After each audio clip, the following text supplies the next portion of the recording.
मानवा में ओइले विचार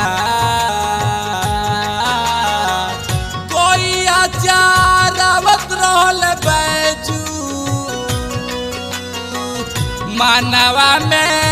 ओइले विचार लठिया से मरले शिवलिंग पर लठिया से मरले शिवलिंग पर गिरे लागल खूनवा के धार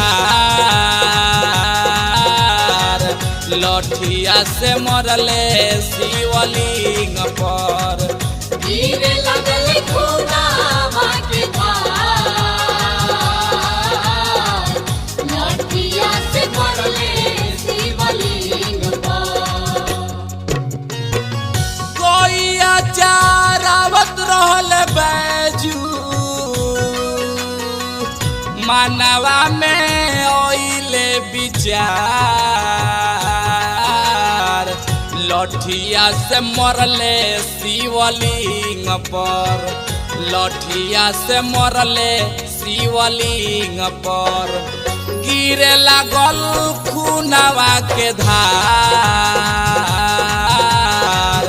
लठिया से मरले शिवलिंग पर गिरे लागल खूनवा के धार लठिया से मरले शिवलिंग पर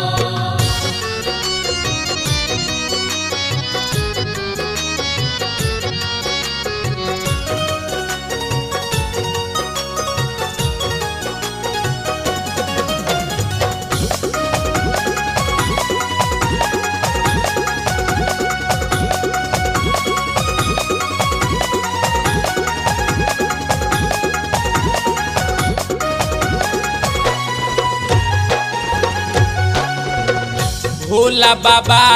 दर्शन देखवनी देखवनी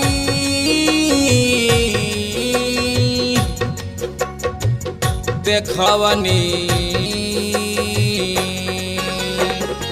भोला बाबा दर्शन देखवनी गजबे हो गइल चमत्कार भोला बाबा दर्शन देखवनी गजबे हो गइल चमत्कार बैजू के भइल एहसास हो बैजू के भइल एहसास हो पौआ के धइले अकबार बैजू के भइल एहसास हो पौआ के धइले अकबार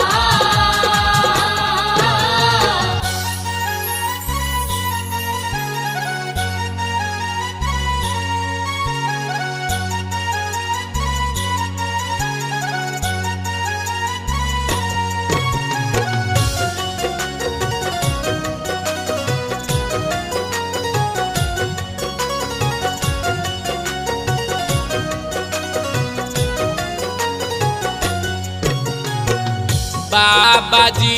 दिहनी बारदानवा बारदानवा बारदानवा ए बाबा बाबाजी दिहनी बारदानवा खूबे रहे जंगल पहाड़ बाबाजी दिहनी बारदानवा खूबे रहे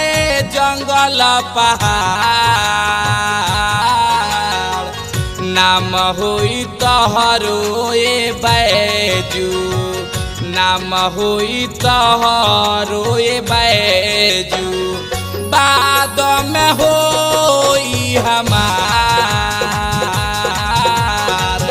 नाम होई पहले तोहर बैजू बाद में होई हमर नाम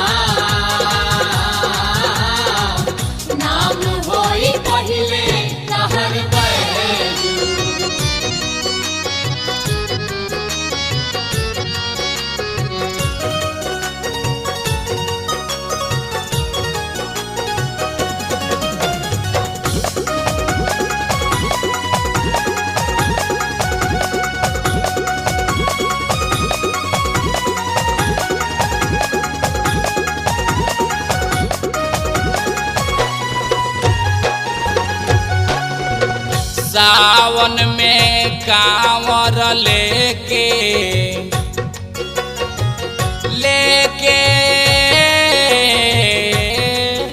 अरे